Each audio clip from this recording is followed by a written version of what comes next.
Have you ever done something, and after you've done it, you go, man, that felt like my dad? Or you've said something, and just the tone of your voice or the way the words were put together, you go, that's kind of surprising. That sounds like something my mom would say. I don't know. Is that an experience that you... Okay, I'm seeing some nodding heads. This is good. Certainly it's something that I've experienced at numerous times. My kids have for many years complained about my humor. So I don't know if you're laughing because my humor is bad or you're laughing because your kids have complained about your humor too. And then just recently, both of them at different times have said, you know, this dad joke thing, this is the term that they've picked up. It's used in a number of spots, dad jokes. This dad joke, we're telling dad jokes now. So I don't know if this is talking about them finally maturing enough to understand what a dad joke's all about and catching the sense of humor, or if it's something else. I want us to listen to a song right now, or in a moment. It's a song that I actually like. It rings in my ears. I said to Susan that we were going to listen to this today, and she spent, I don't know, it was Thursday or Friday, she spent the rest of the evening singing the song. I like it. It points to some significant truths. It points to truths about life and meaning and leaving a mark on the world. And I'm guessing you've heard it. It's Rise Again by the Rankin Family.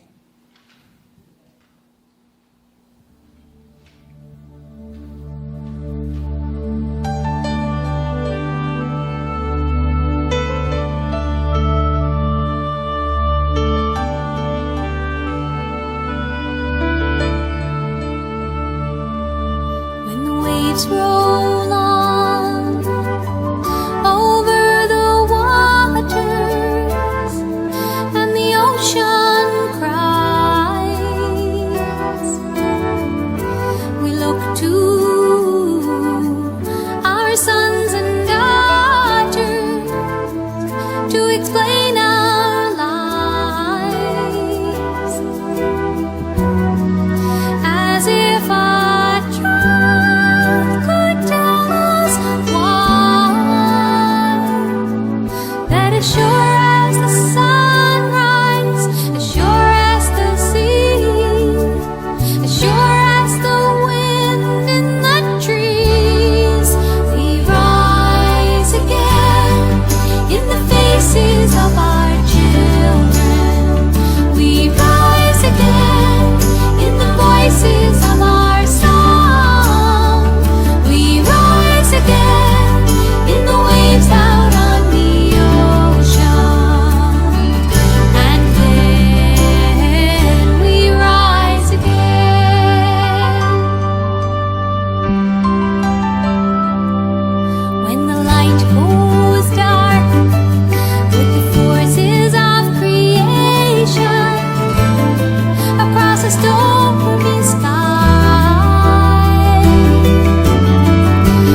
clear, when Susan was singing around the house, she did not hit that last note. I find there's something catchy about the tune. There's something catchy about some of the words and some of the phrasing. Because we do see ourselves in our kids, and we do see our parents in ourselves in all sorts of ways. So our experience says that there's something about this song that's pointing to some sort of eternal truth. And if we can take a look at the scriptures, and there's some of the same sorts of things there. If we take a look at Exodus chapter 20, it's the story of the Ten Commandments. Verse 5 says that God delivers the iniquities of the parents upon the children for 3 or 4 generations. That the sorts of things are passed down. In other words, we catch really good stuff from our parents, and most of us can look at our kids or even look at ourselves and go, and there's some stuff that I wish I didn't get from my parents, that perpetuates itself through the generations. I don't think this text is about God delivering punishment. I think that particular text in Exodus is about the reality that we learn from our parents and we pass things on. Now, that's not a deterministic sort of thing, because we can learn from other experiences and we can learn in other ways. And so therefore, we are still responsible for what happens. It's just talking about a reality, that the things that our parents do does get passed down to us and to others. So there's a certain truth here. And I think that the truth boils down to something like trying to leave a mark on the world. For some people, it's a desire for immortality, but wanting to leave some sort of mark. And the reality is that the mark that we leave tends to be on the people that we touch most closely, which is often our children. But it's not just our children. There's lots of people who we touch in one way or another in our lives. The song talks about a reincarnation hope. For some people, this is the strongest resurrection hope that they can get. So as I said, in some levels, I really like this song. But the song is not talking about the resurrection hope that Christians have in Jesus.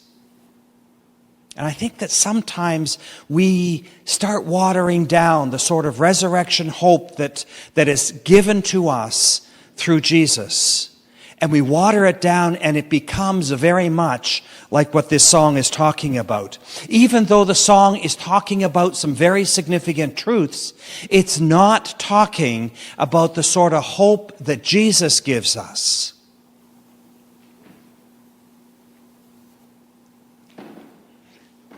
The sort of things that we read about in the story of Lazarus or the dry bones. That's not the sort of seeing ourselves rising in the faces of our children that the song's talking about. I want to shift gears fractionally. There are pew Bibles. I know that some people know exactly where they are because I see them reaching. I hope that that's what they're reaching for at various points in the service, reaching for the pew Bible and reading it. If you've got one in front of you, grab it.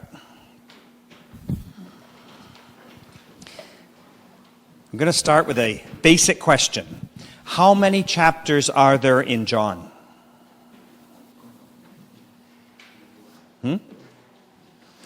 You got it, and you don't even have to look at the book.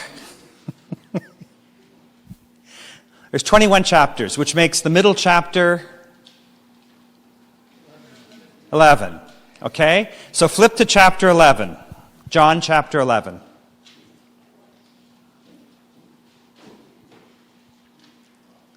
What's the story that takes up most of the chapter? It's the Lazarus story that George read to us earlier.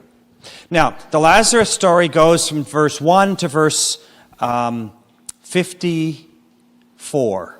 Verse 55 is actually the beginning of the next story that flows into chapter 12. So, what's the middle verse? 27. What does 27 say? Just a second. She said to him, "Yes, Lord, I believe that you are the Messiah, Son of God, the one coming into the world." Okay? Now, to be fair, the verses and chapters were added a long time after John wrote, centuries later. But the point is that really close to the center of the Gospel of John is this statement by Martha where she says who Jesus is. It's a confession of faith in who Jesus is. Now, that statement is only made in two other places in the Gospel. It's made in chapter 1, verse 49 by Nathanael. It's not quite exactly the same, but it's really close. And it also happens in chapter 20, I think it's the last verse in chapter 20, verse 31 or something like that, where John says, the purpose of this gospel is so you can understand who Jesus is, that Jesus is the Messiah, the one that God is sending. Now, do you think that maybe John is saying something to us by putting pretty much the same statement at the beginning and exactly in the middle and almost at the end of the gospel? That John is saying something to us about how, sort of underscoring, this is who Jesus is. Jesus is not just someone who's kind of interesting that I'm writing about. Jesus is not just an interesting teacher or a preacher that we really appreciate, but Jesus is the Messiah, the Son of God. And then John says, and what did this Jesus, this Messiah, the Son of God, the one that God sent to earth, what did he do? And it's the story of Lazarus. He raises a person from the dead. A person who'd been in the tomb for 4 days, in which Martha was worried about how stinky it was going to be if they rolled the rock away. Like there was no doubt in their minds that Lazarus was well dead. This Messiah, this chosen one of God, the one that God had sent into the world, brought a man back to life. This is not raised in the faces of our children sort of thing. This is dramatic. This is huge. This is the sort of thing that doesn't happen every day, doesn't happen hardly ever. In fact, one of the things that's interesting in the story is that the leaders of the Jews were getting anxious. In fact, it says that they were worried because of the actions of Jesus that the future of the nation was at risk. Just imagine what it would take for someone to be acting in such a way that the folks in Ottawa would be concerned about the very nature of Canada surviving. That's what was happening here in this story. Jesus was doing something that was so different, so radical, that the leaders were afraid that the nation wouldn't survive it.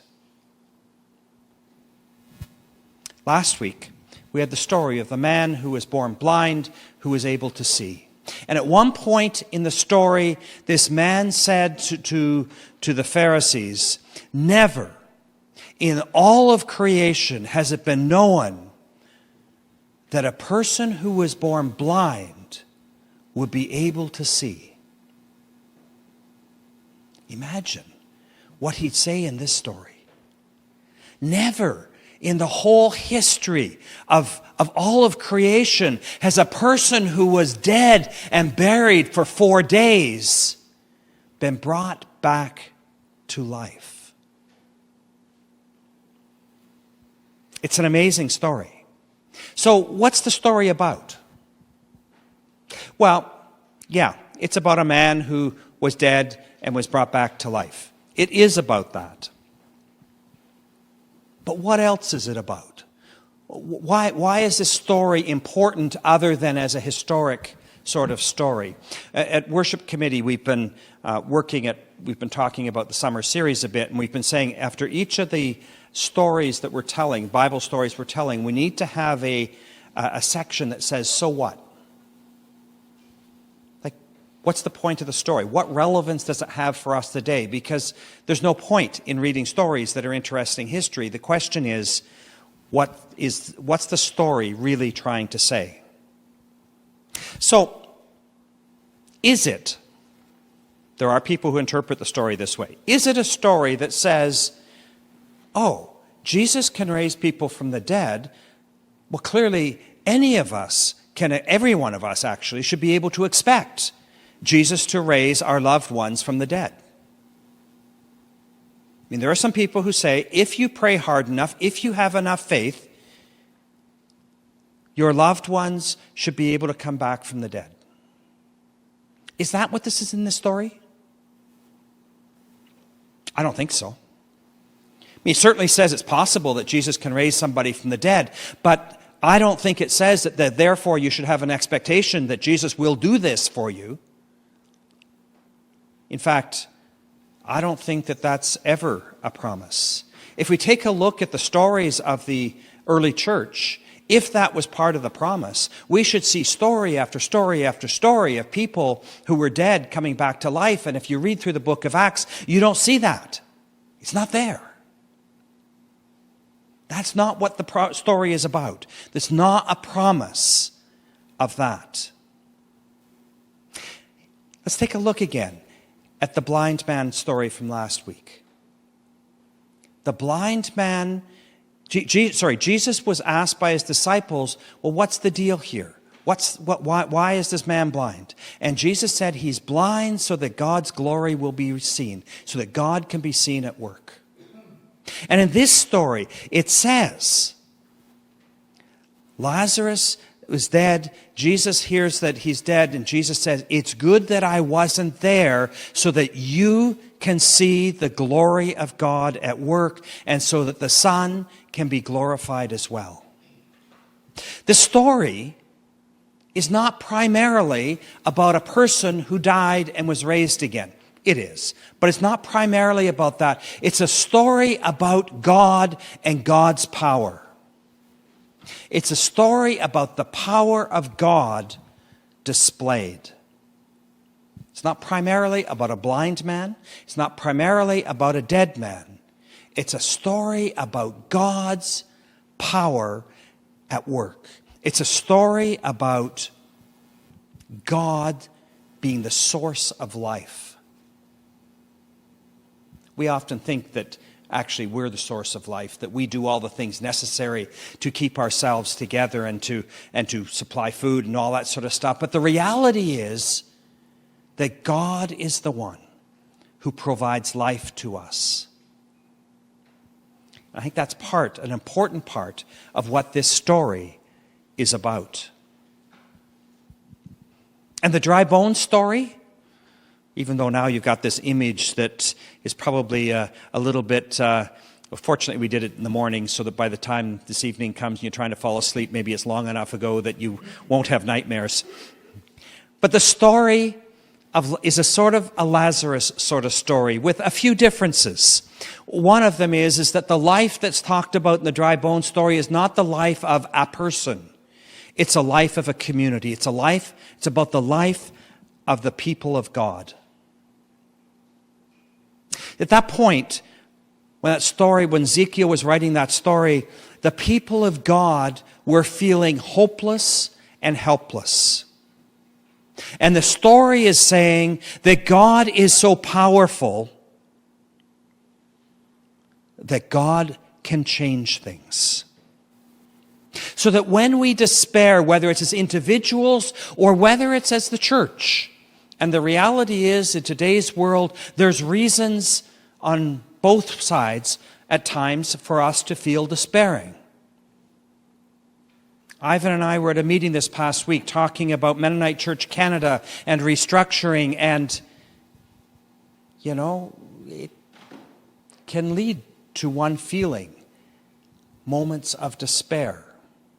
And yet, one of the things we need to be conscious of when we feel like despairing, again, about us as individuals or us as a people, the people of God, the church of God, is that God is bigger than we can imagine.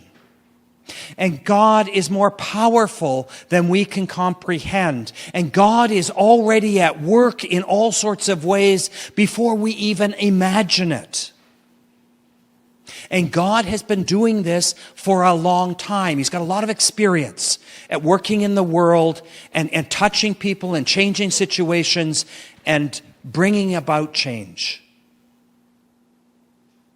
Relatively speaking, we don't. And so somehow we need to be able to trust in God and trust that God and God's power and God's vision can work in ways that are beyond what we can imagine. God is life, and God desires life for us. God's active. God's active in the world. It is, after all, God's world. And God is active in doing all sorts of stuff that we cannot even imagine. So, because of the nature of God, because of God's power and God at work and God's ability to make changes when we're not even noticing, let me encourage you to look to God, to look for God. Let me encourage you to spend time with God, because if we're not trying to spend time with God and to listen to God, we're not going to see God at work. Let me also encourage you to let God know your needs and your desires. But when you do that, know that God is God. And we're not going to be able to tell God what to do. We can tell God what we desire, but we can't tell God what God should be doing. We also can't make deals with God. Lots of people, probably most of us at one point or another in our lives, have tried to make deals with God. If you do this for me, I will show up in church regularly, or whatever the deal is. We can't do that. It doesn't work, because that's not the sort of God that we follow. But when you do see God at work,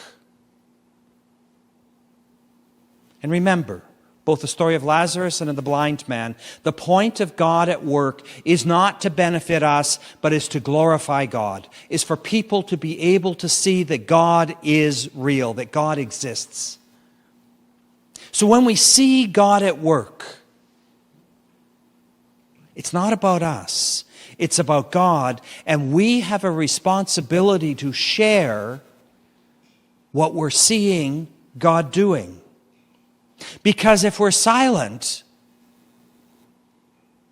nobody's going to know. And the point of God working is so that people do see God, so that people do experience God. So go and be blown away by what God can do, because God is God. And God does that sort of thing, things that are absolutely astonishing. So go and be blown away by what God can do. And then tell others. Tell others here. Share it with each other, because we need that to bring hope to us. It gives all of us energy when we're aware that God is still at work among people that we know. But it's not just meant, God doesn't act just so that the church can feel good. But God acts so that the world can know about God. So then we have a responsibility to share what our experience is with God, how we have seen God at work with the people around us, with our neighbors, with the people at work or at school or the people who live beside us. To tell them about the power of God that we have experienced around us. Let's pray together. Lord, the stories of healings and Lazarus' case, rising from the dead, are mind-boggling. It's hard for us to comprehend how those can be more than stories.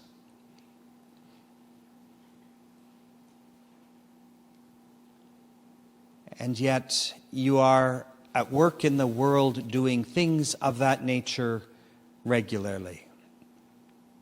Help us to open our eyes so that we can see you at work around us.